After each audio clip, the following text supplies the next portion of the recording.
Attende che esce di casa e lo accoltella alla gola. A morire il tabaccaio 56enne Roberto Chiarenza, arrestato il fratello 64enne Pietro.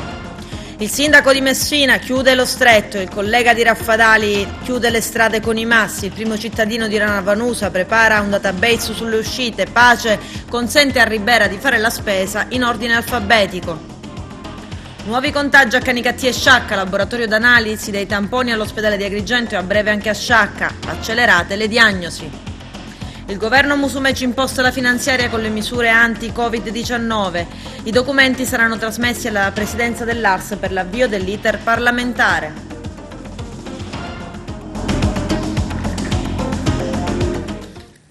Bentrovati gentili telespettatori al nostro appuntamento con l'informazione. Come avete sentito dai titoli, tabaccaio ucciso a coltellate a Grotte questa mattina, fermato il fratello. C'è il servizio.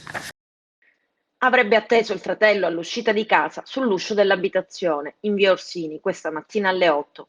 Lo avrebbe colpito alla gola con un coltello uccidendolo. A perdere la vita è stato Roberto Chiarenza, 56 anni, tabaccaio di Grotte. Le coltellate sferate sono state plurime. I carabinieri della stazione di Grotte hanno già bloccato Pietro Chiarenza, 64 anni, il fratello della vittima. I militari dell'Arma, coordinati dal sostituto procuratore di Agrigento, Cecilia Baravelli, hanno ricostruito nel dettaglio la vicenda per formalizzare il provvedimento restrittivo nei confronti del 64enne. Sul posto in via Orsini è in corso anche un sopralluogo della sezione investigazioni scientifiche del Comando Provinciale di Agrigento. Pare che fra i due fratelli i rapporti si fossero incrinati già da tempo e vi sarebbero stati dei rancori e dei continui dissapori. I due fratelli vivevano nella stessa palazzina sopra il tabaccaio. La vittima nel 2016 era stata arrestata dai carabinieri per stalking e danneggiamento. Roberto Chiarenza in seguito era stato assolto. Focus sui dati del contagio partendo dalla provincia di Agrigento che segna un +3 a Sciacca e un +1 a Canicattì, mentre si accelera sulle diagnosi, tamponi analizzati ad Agrigento e Sciacca. Il nostro direttore Arturo Cantella. Aumentano ancora i casi di persone colpite da coronavirus nella nostra provincia, da 94 di ieri si è passati a 98, i comuni colpiti sono stati ancora Sciacca, che risulta purtroppo essere il centro con più gente contaminata, 3 casi in più, e Favara un contagio in più, salendo così un totale a 5 persone. I tamponi effettuati salgono a 1740, ne sono stati esaminati più 165, gli altri comuni non registrano cambiamenti di sorta. I soggetti agrigentini ricoverati negli ospedali della nostra regione sono 14, quelli positivi in quarantena da 68 scendono a 65, mentre i soggetti guariti in provincia di Agrigento da 2 salgono a 7, quindi 5 casi in più. In Sicilia i dati delle persone colpite dal Covid vedono un aumento tra ieri e oggi di 41 casi in più. La prima provincia in Sicilia resta sempre Catania con 551 contagiati, più 11 rispetto al giorno precedente. Messina seconda con 320 casi, 7 in più. Palermo si attesta a 276 contaminati, più 11 in un solo giorno. Enna va a quota 273, 2 nuovi contagi in più. Agrigento arriva a 107, 1 in più. Trapani aumentano notevolmente i nuovi casi che si registrano e sono 7, salendo quindi a un totale di 105 persone. Siracusa una persona in più, andando a 80. Caltanissetta arriva a 93, un contaminato in più. Ragusa non registra alcun caso, fermandosi a 47, essendo ancora la provincia più sicura. Le persone guarite in Sicilia sono 113, un aumento di 5 casi, i decessi arrivano a 125, 2 in più, i tamponi eseguiti sono 1393, di cui 44 positivi, i ricoverati scendono di 2 unità, quelli in isolamento domiciliare aumentano di 46, fermandosi a 1224. Intanto il commissario dell'ASP Mazzara annuncia che grazie alle nuove apparecchiature installate presso il laboratorio di analisi dell'ospedale di Agrigento e successivamente anche presso quello di Sciacca permetteranno di processare i nuovi tamponi di coronavirus e avere l'esito in tempi brevi. Possiamo già confermare che presso il laboratorio di analisi dell'ospedale San Giovanni di Dio di Agrigento e tra non molto anche presso il presidio ospedaliero di Sciacca, sono presenti delle apparecchiature che consentono e che consentiranno anche nel futuro di avere un centro dove processare i tamponi per il coronavirus.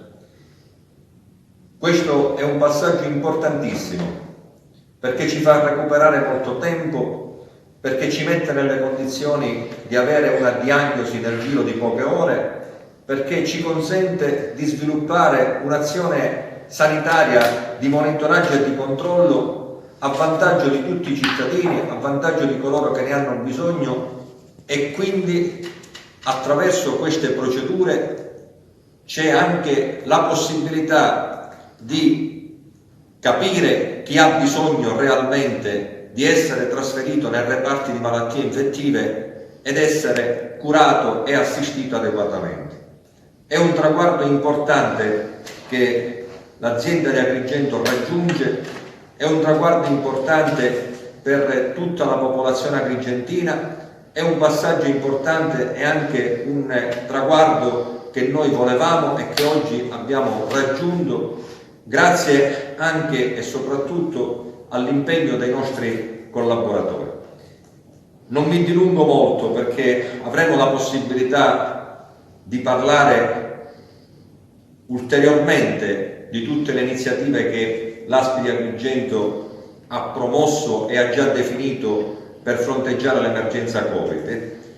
Mi preme però sottolineare che tutto ciò che noi stiamo facendo e tutto ciò che noi stiamo realizzando speriamo che dia i frutti adeguati per la migliore assistenza sanitaria.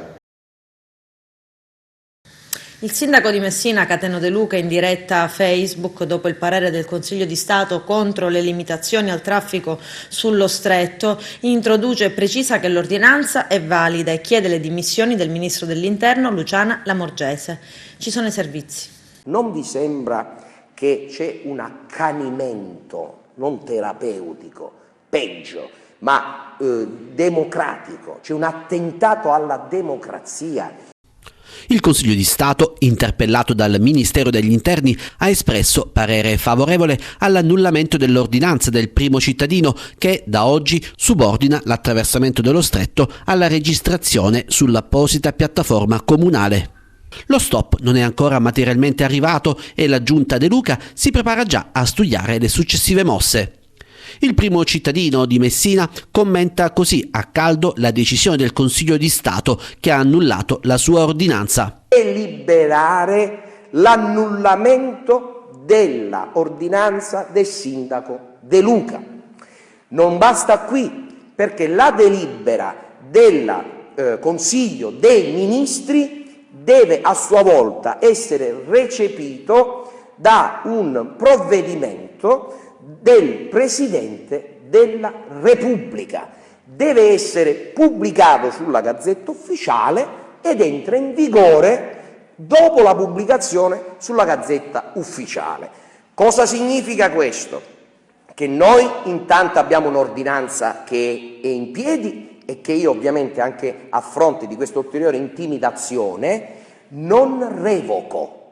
Quindi chi mi ha chiesto ora che fa, revoca l'ordinanza? No, io non la revoco. L'ordinanza del sindaco De Luca deve essere dichiarata inefficace, quindi deve essere annullata attraverso questa procedura che pare che sia la prima volta che venga adottata in Italia, faremo anche la ricerca nelle prossime ore, e che costringerà in piena guerra contro il coronavirus il Consiglio dei Ministri a riunirsi, ad occuparsi di questa vicenda, a quindi deliberare recependo il parere autorevole del Consiglio di Stato, dopodiché questa delibera va trasmessa al nostro Presidente Mattarella, il quale la deve recepire, perché se non la recepisce non è valida, e fare a sua volta il provvedimento. Il sindaco Cateno De Luca intende proseguire nella sua azione per imporre a chiunque intende fare ingresso in Sicilia attraverso il porto di Messina, sia che viaggi a piedi, sia che viaggi a bordo di un qualsiasi mezzo di trasporto,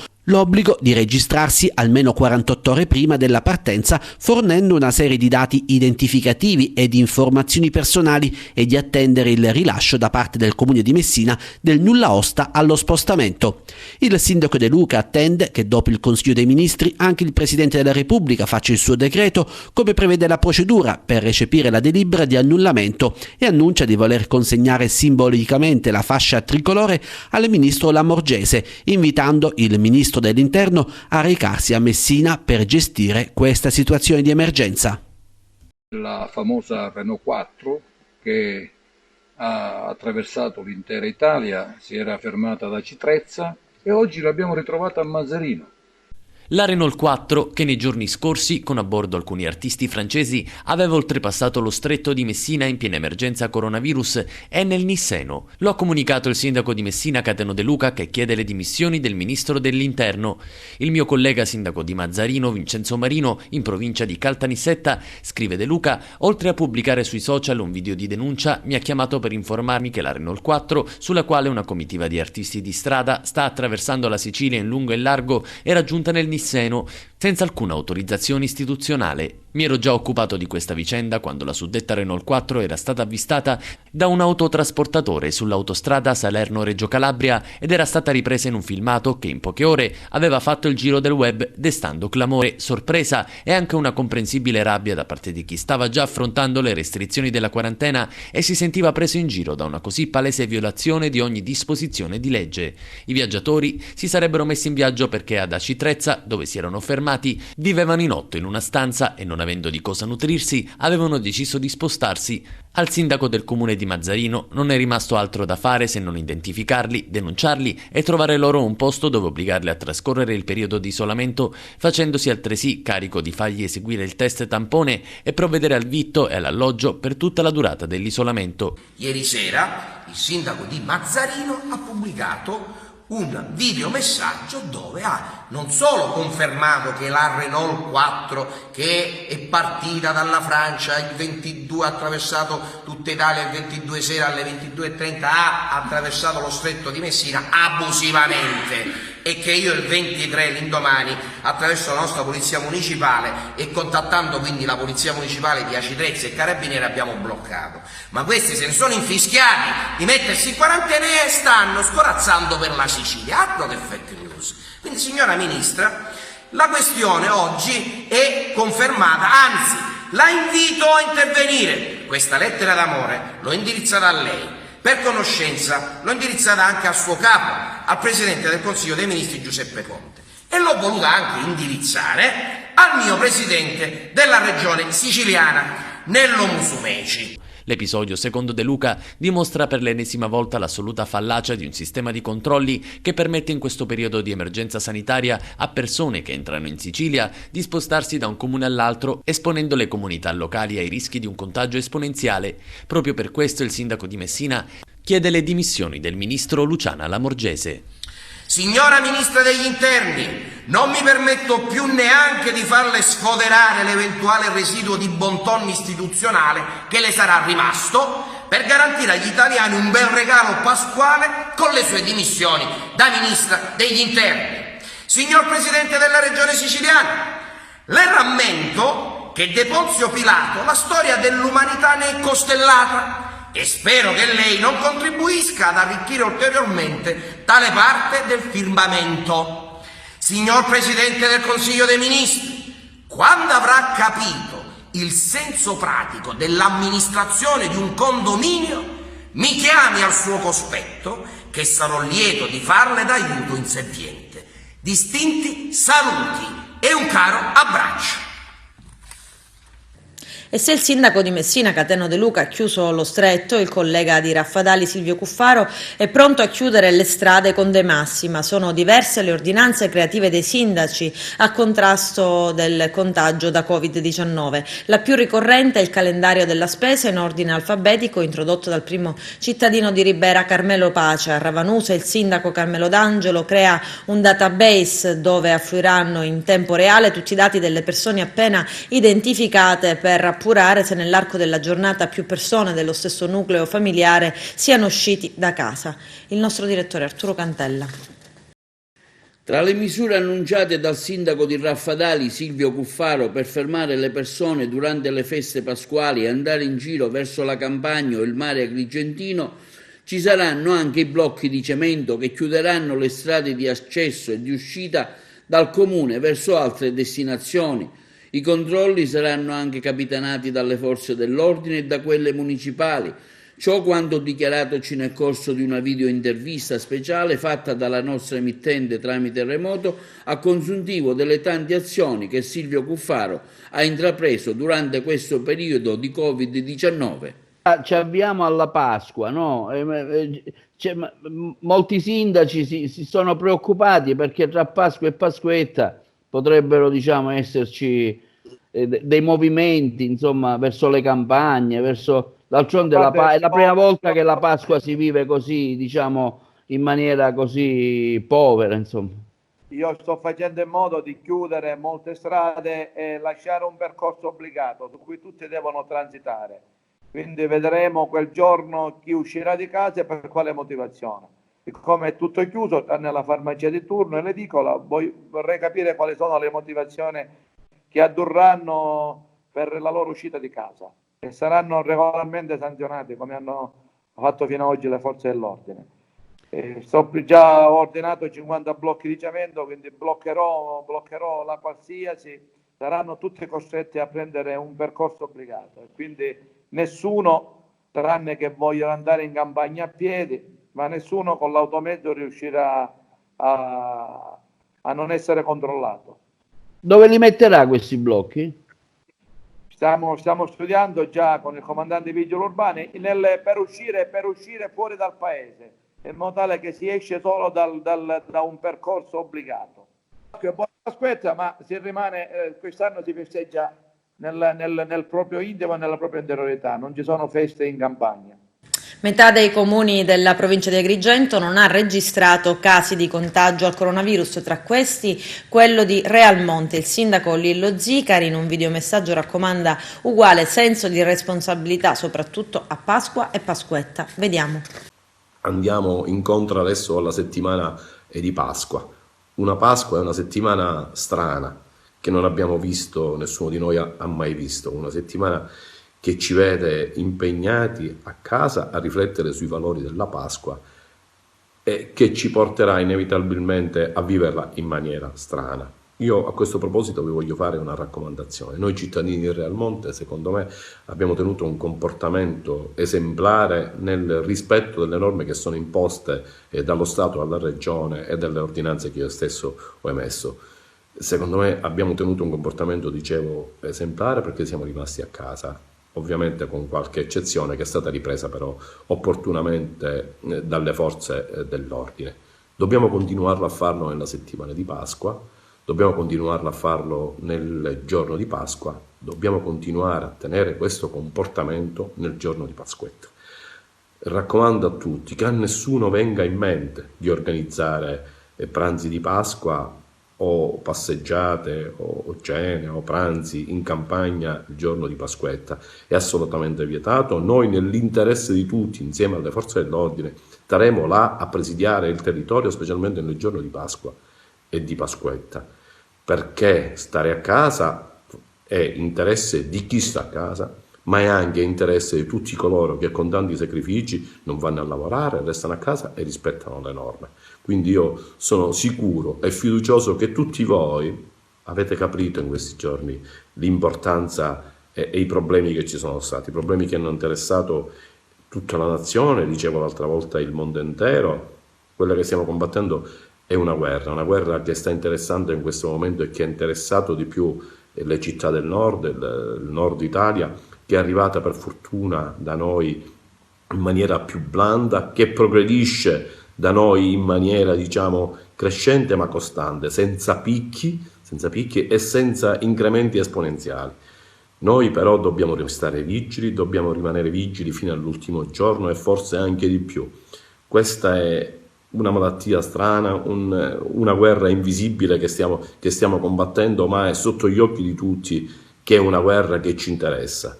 I morti che ci sono giornalmente in Italia sono sotto gli occhi di tutti. Nella stessa regione siciliana il bollettino di ieri, 33 aprile, riportava circa 100 morti, se non sbaglio 101 a fronte di 98 guariti. Vedete, questa pandemia quanto è terribile. Il 50% guarisce, il 50% invece muore purtroppo, e quindi è una malattia veramente insidiosa, difficile e terribile. Sono convinto che tutti voi cittadini di Realmonte avete compreso quanto sia grave il fenomeno, e resteremo, così come abbiamo fatto fino ad oggi, a casa per preservare noi stessi, per preservare i nostri cari, ma per preservare soprattutto gli altri cittadini dello stesso comune.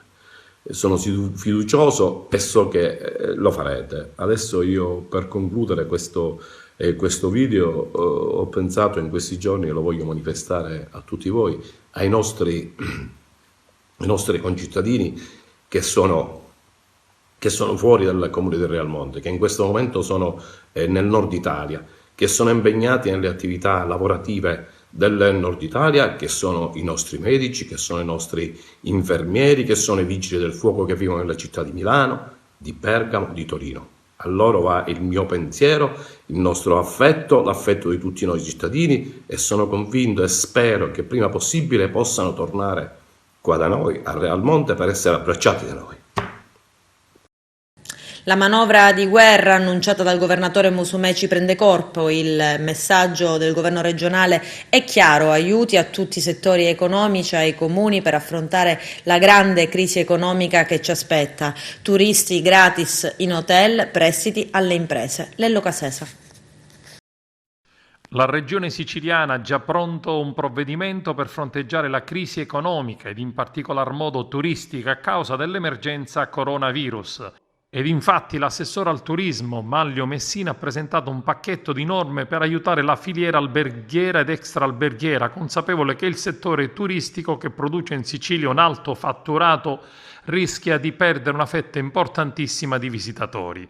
Per incentivare le prenotazioni da parte dei turisti, la Regione pagherà alcune notti di pernottamento. Ad esempio, se una famiglia prenota un albergo per 5 giorni, 2 giorni li pagherà la Regione, se prenota 8 giorni li pagherà 3 e così via. Un modo per immettere liquidità in un settore che prevede per il 2020 una stagione estiva pessima. Tutto ciò consentirà ai turisti di poter prenotare nelle strutture alberghiere e nei bed and breakfast. Previsti inoltre aiuti fiscali anche alle agenzie di viaggio.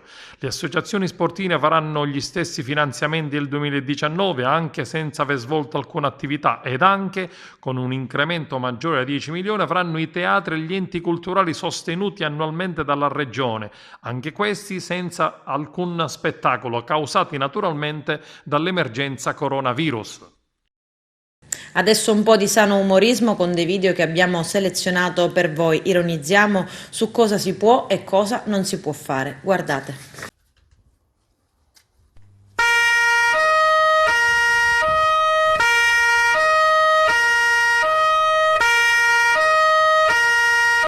Happy birthday to you. Happy birthday, dear Lou. Happy birthday to you.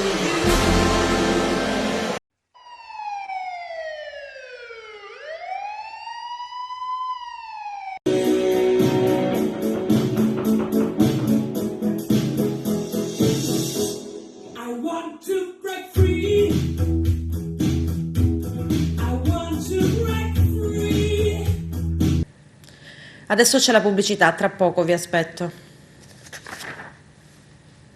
Caputo prende servizio a Varese, il neoprefetto Cocciufa si insedia ad Agrigento martedì prossimo. Eugenio Cairone.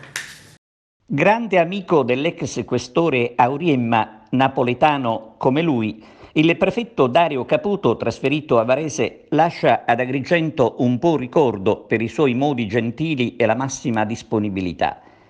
Gli agrigentini sono fatti così, si affezionano presto e ci restano male ogni qualvolta figure istituzionali devono andare via. Il prefetto è un servitore dello Stato, il cui compito è appunto quello di dimostrare che lo Stato c'è a seconda dei problemi che si presentano in un territorio. E nel territorio di Agrigento i problemi di tutti i tipi abbondano. Ecco perché servono figure che sappiano affrontarli con la forza necessaria, forza ma anche disponibilità al confronto, perché alla fine si riesca ad averla vinta contro l'immobilismo. Il dottor Caputo ha cercato di mettere al servizio degli agrigentini tutta la sua esperienza e umanità. Adesso l'augurio è di trovare un'altra figura che sappia risollevare la provincia di Agrigento, che, lo ricordiamo, era passata da Umberto Postiglione nel 2008 a Francesca Ferrandino nel 2010, ricordata come il prefetto dell'informativa antimafia annullata, con il risultato di avere la grande incompiuta, ovvero il pluripiano di Piazzale Rosselli. Intanto il Ministero dell'Interno ha deciso di sostituire Caputo con una donna siciliana, un prefetto che si è distinto già in altre prefetture del sud, e questo ci conforta e ci fa credere che anche ad Agrigento darà la giusta spinta per arrivare a concludere, ad esempio, i lavori che riguardano il Ponte Petrusa e tanto altro in sospeso. L'associazione ambientalista Mare Amico di Agrigento, coordinata da Claudio Lombardo, interviene a seguito del provvedimento tramite cui il commissario unico Enrico Rolle ha dichiarato conclusa positivamente la conferenza dei servizi finalizzata all'approvazione del progetto esecutivo per il completamento della rete fognaria per la fascia costiera di Agrigento. Adesso, aggiunge Lombardo, potrà essere bandita la gara per la realizzazione di queste importanti opere fognarie con un importo di 2,6 milioni di euro. Purtroppo, come si legge nel provvedimento, rimangono irrisolte le vicende legate allo spostamento dell'orribile centralina di sollevamento in fondo a Viale delle Dune, alla condotta della zona del villaggio Peruzzo e alla condotta permanente in riva al mare nella spiaggia di Mare Nostrum. Sequestrati 2 cavalcavia sull'autostrada Palermo-Messina. C'è il servizio.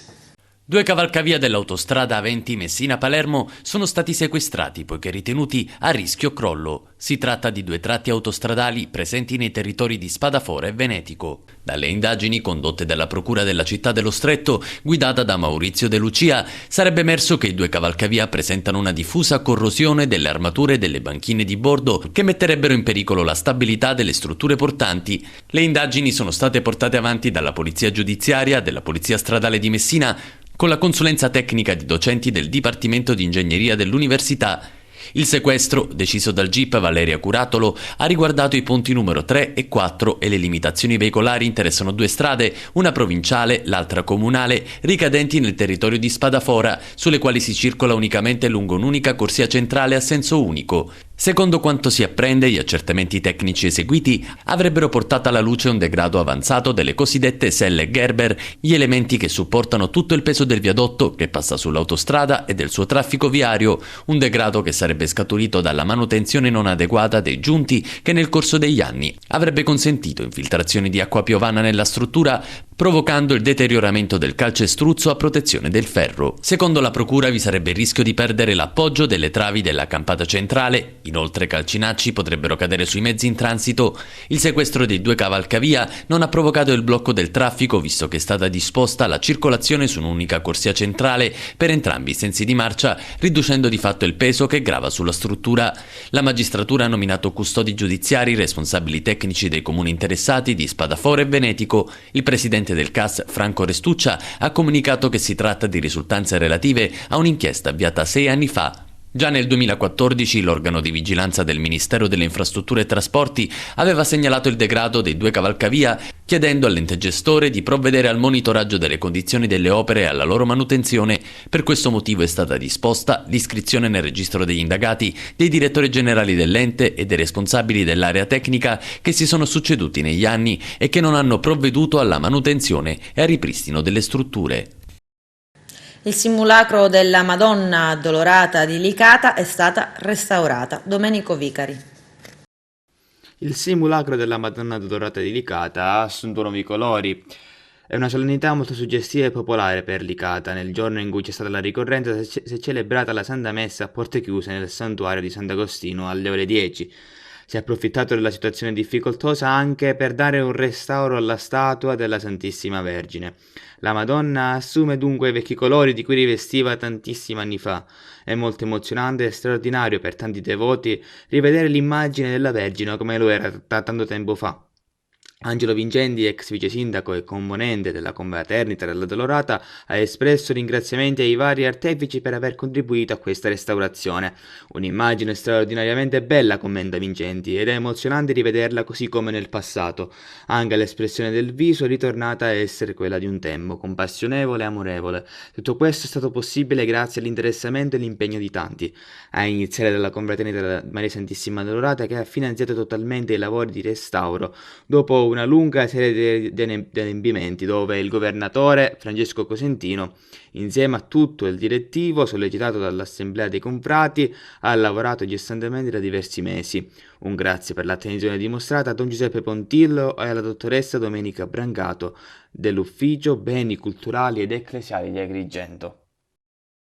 I sindaci dell'Agrigentino esprimono le loro condoglianze al viceministro delle infrastrutture Giancarlo Cancelleri per la perdita del padre Michele, venuto a mancare a termine di una lunga malattia. Appresa la notizia del grave lutto, i sindaci agrigentini esprimono tutta la loro vicinanza umana e le più sentite condoglianze al politico pentastellato e alla sorella Azzurra Cancelleri, anche lei deputata del Movimento 5 Stelle. Questa sera, subito dopo l'edizione del TG delle 20, su Televisione Agrigento una puntata speciale di Target, speciale Pasqua al tempo del coronavirus. Ospiti del collega Giuseppe Moscato in videoconferenza nel nostro studio virtuale sono Anna Alba, sindaco del comune di Favara, l'onorevole Vincenzo Fontana, ex primario del pronto soccorso dell'ospedale di Agrigento, nonché ex vicepresidente della commissione parlamentare alla sanità. Eleonora Cavalieri, maestra pasticcera, Giuseppe Pane, commerciante, e Don Marco Damanti, parroco della chiesa Santi Apostoli Pietro e Paolo di Favara. Si parlerà non solo dell'aspetto religioso, ma anche politico, medico, dell'imprenditoria e del commercio. Con questo è tutto, termina qui l'edizione del telegiornale. Grazie per la gentile attenzione e per essere stati con noi. Prima della sigla c'è un video che abbiamo selezionato per voi. A presto.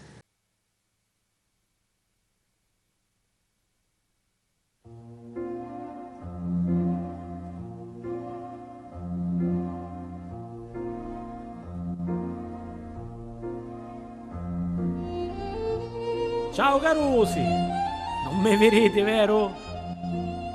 Passarono giorni, notti, settimane e non sapeva che fare. Allora, tagliando la vita, mi fece un poco di domande. Che sogno? Che faccio? Quanto sogni impotente e magari immortale? Oggi è lunedì e mi rispondo che sogno bello, forte e coraggioso. Non mi scanto di niente. E che saccio unire, come fare e che voglio fare.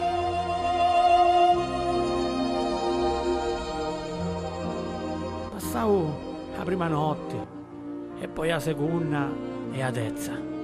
Mi faccio oggi domani e magari stesse che mi feci lunedì, ma ci sono risposte che cominciano a canciare, che hanno un colore diverso, che cantano più lente.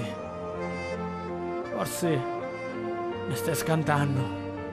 No, che quali scantare? E perché? Ora passa. Sì, ora passa. Mentre giovedì mattino mi metto la mia giacca e ne esco per strada Roma paese. Camminando, vedo tre amici e mi fermo. C'era un chiamano a Torino e due metallini e mi dice: oh, e che fa? Non la sente la televisione, c'è un virus. Io da lì e con una smorfia ci dico: magari tocco sto virus. Per fortuna si misero tutti a ridere e allora capivo che era tutto a posto. Passavo la giornata, mi cuccai e do sonno visti tanti cristiani che correvano, gli davano voce, ma rivegliai ed era tutto surato. Ma lo sogno fece, o forse no. Minchia, che la cosa vera è, mi stai scantando. Che sta succedendo? Allora non è come penso, sogno come tutti gli altri, sogno mortale. Sta finendo la settimana e virus sempre meno cristiani. C'è solo mio padre e mia madre. E tutte le altre non ne so. Tutti quelli che mi abbrazzavano, mi volevano bene. C'è qualche cosa che non mi torna. O forse mi torna. Ho capito. Carusi, che che non si vedeva, ora si fece sentire. E sono un lato caputo. Ne sta dicendo una cosa troppo importante. Le persone che ne vogliono davvero bene su vicino al nostro, alla nostra casa. Ecco perché fecero tutto sto bordello. Ma così lo capite? Che fuori siamo nudo. E a casa che avevamo un mondo. Sta bene a casa. Che se facciamo i bravi, forse lunedì potremo escere un'altra volta. E poi vedremo a cui ne potremo davvero basare.